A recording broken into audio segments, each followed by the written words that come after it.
பல செயல்கள் செய்து நரை கூடி கிழப்பருவமெய்தி கொடுங்கூற்றுக்கிற என பின்மாயும் பல வேடிக்கை.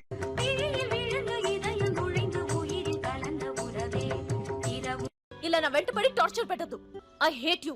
Yeah, but what's your name? Tell us your name. Oh, Bean. And your first name? Mister. And what you do?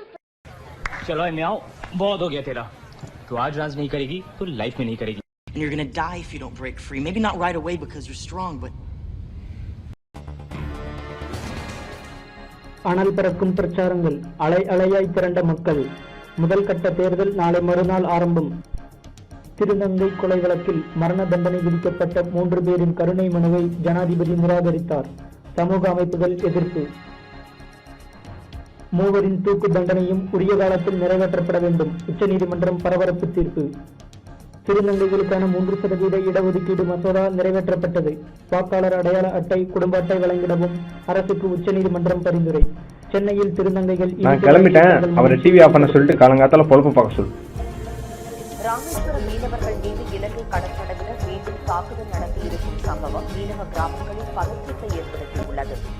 வடகொரிய கடற்பகுதி அருகே அமெரிக்கா தனது போர் கப்பல்களை நிறுத்தியிருப்பதால் போர் பதற்றம் ஏற்பட்டுள்ளது. சேலத்தில் வெள்ளி பட்டறை ஒன்றில் 45 கிலோ வெள்ளி பொருட்கள் கொள்ளையடிக்கப்பட்டுள்ளன.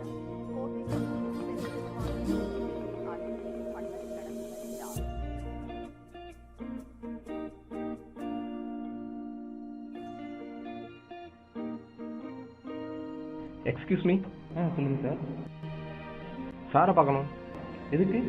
இன்டர்வியூ வர சொல்லியிருந்தாங்க. ஓ அப்படிங்களா, கொஞ்சம் வெயிட் பண்ணுங்க சார்.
மச்சான் வர வர அவன் எனக்கு பிடிக்கவே இல்லடா.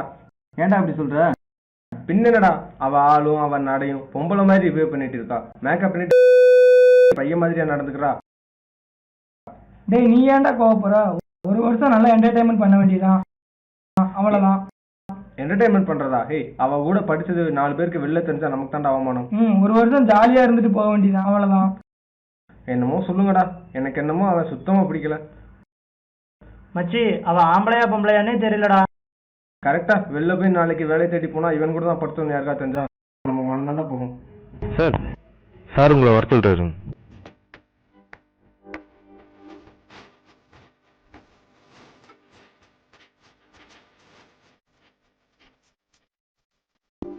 வாங்க ஸ்ரீதர், உட்காருங்க.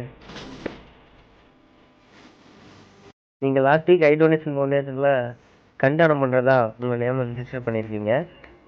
அந்த அடிப்படையில் தான் உங்களை இன்டர்வியூக்கு வர சொன்னோம்.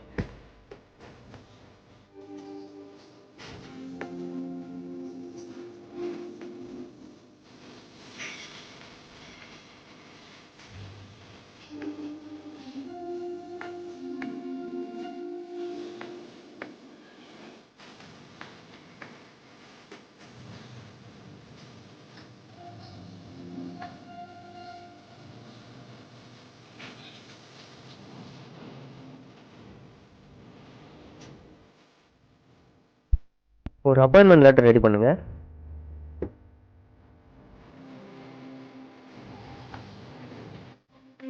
Okay, you are appointed.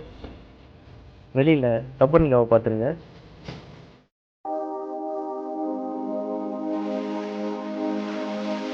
Excuse me, அந்த ஃபோட்டோவில் இருக்கிறது இந்த இன்ஸ்டியூட் ஃபவுண்டர் சார். ஏன் சார், முன்னாடி உங்களுக்கு தெரியுமா? இல்லை, சும்மா கேட்டேன். ரொம்ப சின்ன வயசாக இருக்காங்க. தங்கமான மனசு சார். அந்த கடவுளாக பார்த்து அனுப்பிச்சு ஆண் தேவதை சார். அவங்களும் என்ன மாதிரி ஒரு அரவாணி தான் சார். எல்லாரும் காரி துப்புற எங்களோட பொறப்பை பார்த்து கையெடுத்து கும்பிட்டு வச்சா மகராஜி சார். நீங்கள் சொல்கிறது புரியலையே. ஒரு 5-6 வருஷத்துக்கு முன்னாடி கூட படிக்கிற பசங்க கிண்டலும் கேலியும் தாங்க முடியாமல் படிப்பை பாதிலே விட்டுட்டு எங்கள் கூட ஓடி வந்துருக்கு சார். அப்போ என்னென்னமோ படிப்பெல்லாம் படிச்சது சார். நாங்கள் பிச்சை எடுக்கிறது, உடம்ப வைக்கிறதையும் தப்பு, சமுதாயத்தில் எங்களுக்கு ஒரு அங்கீகாரம் கிடைக்க வழி பண்ணணும்னு சொல்லிகிட்டே இருப்போம் சார். அரவாணிகளுக்கு 3% இடஒதுக்கீடும், ஓட்டர் ஐடி, ரேஷன் கார்டு எல்லாம் கிடைக்க வழி செய்யணும்னு ஸ்டேட்டில் இருந்து சென்ட்ரல் வரைக்கும் மனு கொடுத்தார்.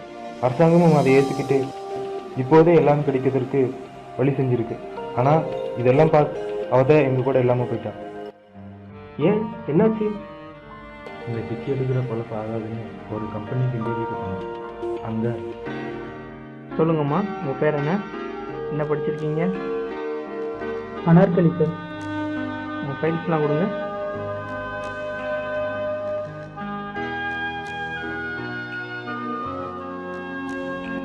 ஃபைல்ஸ்லாம் ஓகே, கரெக்டாக இருக்குது. You are qualified. என்ன செக்ஸில் டிரான்ஸ்ஜெண்டர்னு போட்டிருக்கு? நான் ஒரு அரவாணி சார். இந்தாங்க. சாரி. இப்போதானே சார் ஃபைலெல்லாம் பார்த்துட்டு ஓகேன்னு சொன்னீங்க, அதுக்குள்ளே என்ன சார்? ஃபைல்ஸை பார்த்தேன், ஆனால் நீ ஆம்பளை பொம்பளைங்கிறத. நாங்களும் மனுஷ பிறவிங்க தானே சார், நாங்கள்லாம் வேலை செய்யக்கூடாதா? மனுஷ பிறவியோ மண்ணாங்கட்டிக்கிறோம். மோலைங்கேருந்து கிளம்ப நிற்கணும், பார்த்தாலே அருவருப்பாக இருக்குது. ஏன் சார், நான் நல்லா படிச்சிருக்கேன், நல்ல தகுதி இருக்குன்னு இப்போ தானே சார் சொன்னீங்க. நீங்கள் அருவருப்புப்படுற அளவுக்கு நாங்கள் அப்படி என்ன சார் பாவம் பண்ணிட்டோம்? நீங்களாம் பிறந்ததே ஒரு பாவம் தான். பாவமா சார்? இது கடவுளோட படைப்பு சார், இதுக்கு நாங்கள் என்ன சார் பண்ண முடியும்? கடவுளில் மட்டும் சிவனும் பார்வதியும் கலந்திருக்க அர்த்தநாரீஸ்வரரை கும்பிடுறீங்க. மகாபாரதத்தில் எங்களை மாதிரி ஒரு பாத்திரம் வரும்போது பக்தியோட படிக்கிறீங்க. இதுவே உங்கள் வீட்லேயோ உங்களை சுற்றி இருக்கவங்களையோ ஒருத்தர் அரவாணின்னு தெரிஞ்சா அவங்கள வீட்டை விட்டே துரத்துட்டுறீங்க. இப்படி பிறந்தது எங்க தப்பா? கடவுள் படைப்பு சார். அருவருப்பாக இருக்குங்கிறீங்களே, அப்படி அருவருப்பு படுற அளவுக்கு நாங்கள் என்ன சார் பண்ணிட்டோம்? என்ன பண்ணிட்டீங்களா? எங்கேயாச்சும் வெளியில் நிம்மதியாக போக முடியுதா? பஸ் ஸ்டாண்ட், ரயில்வே ஸ்டேஷன் வர்றது, பிச்சை எடுக்கிறது, தொந்தரவு பண்ணுறது, காசு கொடுக்காதே வம்பு பண்ணுறது, இது பார்த்தா நியூஸ் பேப்பர் ஃபுல்லாக விபச்சாரம் உங்களை பற்றி தான் நியூஸ் வர வருது. பிச்சை எடுக்கிறோம், விபச்சாரம் பண்ணுறோன்னா அதுக்கு நாங்கள் மட்டுமா சார் காரணம்? நாங்கள் எங்கேயாவது வேலை தேடி போனாலும் யாரும் எங்களுக்கு வேலை கொடுக்கறது இல்லை. நாங்களா ஏதாவது செஞ்சு விற்றாலும் அதையும் எதுவும் வாங்க மாட்டீங்க. இப்படி எங்களுக்கு வேலையும் இல்லை, வருமானம் இல்லைன்னு யோசிக்கும்போது பிச்சை எடுக்கிறதையும் உடம்பு விற்கிறதையும் தவிர எங்களுக்கு வேறு வழி இல்லை சார். எங்காவது வெளியில் போனால் அலி 9 உஸ்துன்னு கிண்டல் பண்ணுறீங்க.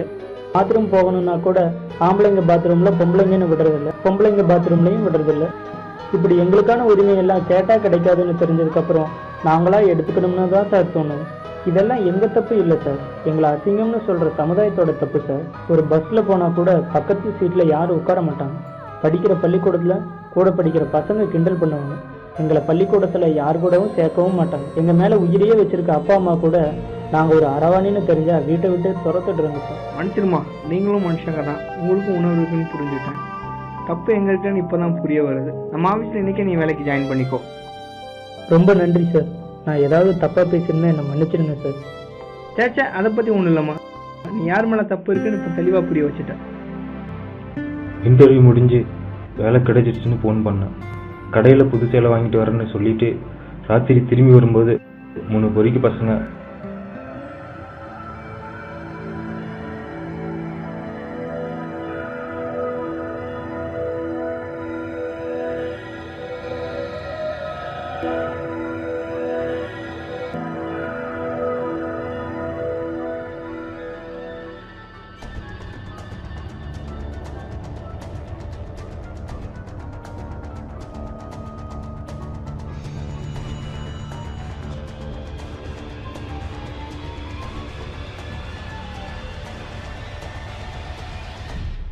அப்புறம் எப்படி இந்த இன்ஸ்டிடியூஷன் கம்பெனி எல்லாம்? அவள் ஹாஸ்பிட்டல் இருக்கும்போது அவள் சொன்னபடியே அவள் பேரில் ஒரு ஃபவுண்டேஷன் ஸ்டார்ட் பண்ணோம். ஆரம்பித்த கொஞ்சம் மாதத்துலேயே உலகம் பூரா இருக்க எல்லா அரவாணிகளும் ஃபண்டு கொடுக்க ஆரம்பித்தாங்க. அவள் ஆசைப்படியே ஸ்கூலு காலேஜு கட்டி இலவச கல்வி கொடுத்தோம். இந்த இன்ஸ்டியூட்டில் படிக்கிற ஒவ்வொரு ஸ்டூடெண்ட்டும் அப்பாவுக்கோ அம்மாவுக்கோ சொந்தக்காரங்களுக்கோ அரவாணிகளை பார்த்தா விருப்பம் இருக்கலாம். ஆனால் இங்கே படிக்கிற ஒவ்வொரு ஸ்டூடெண்ட்டும் ஒரு அரவாணியோட ஸ்பான்சர்ஷிப்பில் அவங்க தத்தெடுத்து படிக்க வச்சுக்கிட்டு இருக்காங்க. அன்னைக்கு உங்க கூட படித்தது வெளில தெரிஞ்ச அவமானம் நினச்சேன். ஆனால் அன்னைக்கு ரொம்ப பெருமையாக இருக்கு.